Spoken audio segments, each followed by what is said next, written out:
하나님의 나라는 이와 같다는 겁니다. 하나님의 나라는 씨앗이 싹이 돋고 이삭이 자라고 열매가 맺는 이런 성장하는 과정에 있다는 것.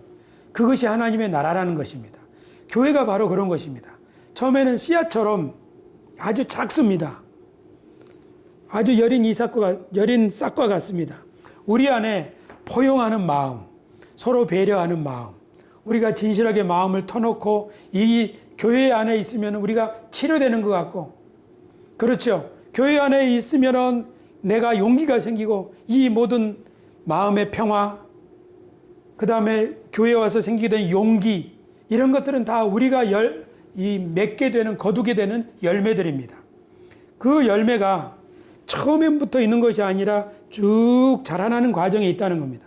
그렇기 때문에 하나님 나라는 이렇게 쭉 시간이 필요하기 때문에 인내가 필요하고 포기하지 않는 그런 마음이 필요합니다. 그런 사람들이 모여 있는 곳이라면 그런 공동체는 반드시 하나님의 나라의 열매를 거두게 될 줄로 믿습니다. 오늘 우리 이곳에 있는 우리들이 그런 농부의 마음을 가진 하나님의 종들이 되기를 축원합니다. 교회에서 그런 일이 일어나기를 바랍니다. 우리 가정이 그런 곳이 되기를 바랍니다. 그렇습니다. 이렇게 교회는 점점 성장하는 것입니다. 교회는 성장하고 그 가운데 있는 사람들도 성장하는 겁니다. 교회 공동체가 지금 얼만큼 성숙해 있는가 하는 것은 그 교회 분위기를 보면 알 수 있습니다. 그러나 그 교회에 있는 성도들이 우리 교회가 열매가 풍성한 교회가 될 것이라고 하는 하나님의 뜻이 반드시 이루어질 것이라고 하는 기대와 희망과 이런 소망을 버리지 않는 한 그 교회는 반드시 그런 아리따운 열매를 맺게 되는 줄로 확신합니다. 그렇죠. 그러나 교회 공동체 안에도 사람마다 영적으로 발달 과정이 다릅니다. 우리 교회 안에 태호가 있지요. 그렇죠. 젊은이들이 있죠. 그리고 우리 어르신들이 있죠. 교회 안에 이렇게 다양한 이 성장 과정에 있는 사람들이 있는 것처럼 영적으로도 그렇다는 말씀입니다. 4단계가 있는데요. 영적으로 제일 아랫 단계는 어떤 단계냐면 하나님 없이 내 힘으로 살겠다. 교회 가는 길은 너무 나를 구속하는 것이다. 어떻게 답답해서 살아? 자기 마음대로 살아보려고 하는 것입니다. 이것은 자기 뜻대로 살아보려고 하지만 사실은 점점 생활이 헝클어지고 엉망이 되는 거예요. 이런 단계에 있는 사람이 잘못되면 교도소를 왔다 갔다 하게 되는 거죠. 이런 사람은 사실 반사회적인 사람입니다. 자기 마음대로 사는 거죠. 그렇다가 이 삶이 너무 힘들어져서 어느 순간에 이렇게 살면 안 되겠다 하고 하나님을 의지해야 되겠다. 그래서 신앙생활을 시작하거나 또는 직장생활을 충실히 하는 것을 배우기 시작하죠. 이렇게 영적 발달의 2단계는, 두 번째 단계는 어느 조직에, 어느 교회에, 어느 단체에 참석해서 거기서 하나님을 의지하고, 야, 하나님께 내 어려운 문제를 기도했더니 이렇게 마음이 좋아지는구나. 마음의 안정감을 누리고, 주일이면 교회 가고, 헌신하고, 이게 너무너무 좋습니다. 이게 2단계입니다. 이런 사람들은 하나님의 교회에 충실한 일꾼이 되고, 가정을 헌신적으로 세우는 부모가 됩니다. 2단계 사람을 1단계 사람이 봤을 때는 참 저렇게 어떻게 사나 답답해가지고, 그런데 2단계 사람이 1단계 있는 사람을 봐가지고는 저런 삶의 규모도 없는 망나니처럼 살아가는 게 저게 인생인가? 하고 걱정할 것입니다. 그런데 3단계가 있습니다. 3단계는 어떤 단계냐면 신앙을 자기 스스로 한번 생각해 보는 겁니다. 진리의 말씀도 생각해 보고, 주일날 꼭 교회를 가야만 되는 것일까? 하나님은 온 천하에 계시잖아. 그러니까 낚시터에서 자연 만물을 보면서 낚시하면서도 하나님을 예배하고 그럴 수 있는 거 아닐까? 하고 자기 뜻대로 이렇게 저렇게 한번 생각해 보는 것입니다. 신앙의 회의의 단계입니다. 많은 지식인들이 그렇게 하는 것이죠. 하나님은 이런 분이 아닐까? 왜 꼭 교회 가서 막 아무것도 안 하고 기도만 하려고 하면 그게 다 되는 것일까? 이건 너무 미신적인 신앙 아닐까? 이렇게 생각하는 거예요. 그래서 하나님이 주신 이성을 가지고 이 세상도 사람도 자기 가정도 교회도 이해해 보려고 하는 거예요. 그래 참 이건 진리를 쫓아가는 구도자라고 볼 수 있지만, 그런데 자기 생각이 지혜로우면 다 되겠지만 인간의 한계가 있기 때문에 뜻대로 안 되는 거예요. 그래서 주일도 안 나보기도 하고 이렇게도 해보고 저렇게도 해보지만 문제가 생기니까 이거 아닌가 보다 하고 다시 주일 출석도 잘 해보기도 하고 이렇게 2단계로 내려갔다가 또 3단계로 갔다가 이렇게 방황하는 시간을 갖는데, 이 시간이 굉장히 길다고 합니다. 하나님에 대해서, 신앙에 대해서 많은 생각들을 이렇게 하는 거죠. 저는 사실 이 지난 5년 동안의 새소망 교회에서 3단계 생활을 많이 했던 것 같아요.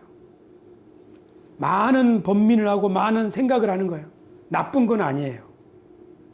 3단계에 있는 사람이 2단계에 있는 사람을 볼 때는 무턱대고 믿기만 하면 되나? 하나님 우리에게 생각을 주셨으니까 생각을 해야지, 이렇게 생각할 수도 있어요. 그런데 2단계에 있는 사람이 3단계에 있는 사람을 볼 때는 야, 정말 저게 신앙이야? 신앙을 다 버려버렸구만. 나는 절대로 저렇게 되면 안 되겠어. 사람이 저렇게 타락해가지고 되겠어? 하고 조심해야겠다라고 생각하는 거죠. 우리들은 이런 경험들이 있습니다. 그런데 마지막 신앙의 4단계가 있습니다. 야, 내 지혜와 내 생각과 이걸로는 다 이해할 수 없는 거로구나. 어쩌면 하나님이 이 모든 만물을 한꺼번에 통치하고 계시고 우리 사람들이 다 연결이 돼 있어서 하나가 아닐까. 전에는 나 혼자 따로 나만 잘하면 되겠거니 했는데 그게 아니라 우리가 다 연결되어 있는 것 아닐까 하고 전체적으로 통일된 생각을 하기를 시작한다는 것입니다. 이런 사람이 사실은 신앙의 아버지와 같은 사람들인데, 이런 사람은 자기가 멋대로 살았던 1단계의 경험도 있고 하나님을 성실히 예배하고 말씀을 순종하고 사는 것이 중요하다고 철저하게 교회 중심의 신앙생활을 했던 그 삶도 있습니다. 그리고 이 사람은 자기가 이게 다가 아닌 것 같아. 하나님이 진짜 원하는 게 뭘까? 사람답게 사는 게 뭘까 하고 고민도 해봤던, 그렇지만 그게 해결될 수 없다는 것을 또 경험했던 환경들도 이해할 것입니다. 그런데 마지막에 이르러서 이 모든 것을 주관하신 분은 하나님이구나. 그래서 이 모든 상황들을 포용하는 단계가 있다고 제임스 파울러라고 하는 학자가 말을 했는데, 제가 그 글을 읽으면서 실제로 그렇겠구나. 교회 안에는 매주일 철저하게 예배를 잘 드리는 것을 중요하게 생각하지 않는 사람도 있고, 그것이 너무너무 중요하다고 생각하는 사람도 있고, 또 신앙과 성경과 진리에 대해서 고민해보고 질문해보고 나름대로 어떤 틀을 세워보려고 노력하는 사람도 있고, 또 이 모든 것을 다 포용하려고 하는 그런 사람들도 있구나. 그러니까 먼저 간 사람은 뒤에 오는 사람을 끌어당겨주고, 또 자기는 그 앞에 있는 사람을 인정해주고 이렇게 밀어주기도 하고, 이런 게 교회 안에 필요하겠구나. 아기는 아직 100일인 거죠. 이 아이가 이제 점점 2단계, 3단계, 4단계로 성장할 거 아닙니까?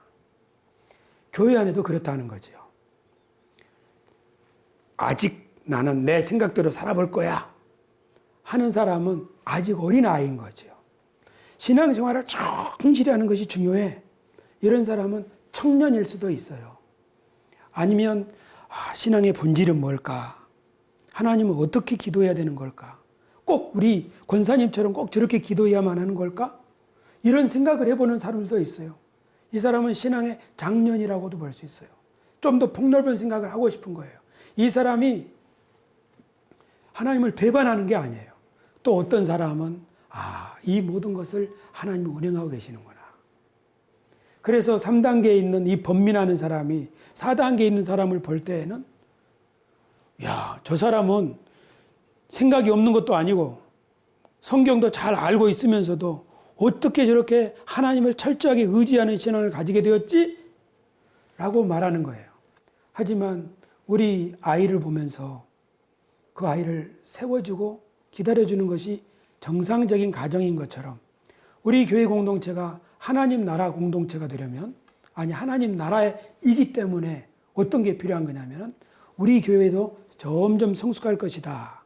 그런 믿음을 가져야 되고, 우리 교회 안에 있는 성도들도 각각 다른 발달 과정에 있다는 것을 이해해야 됩니다.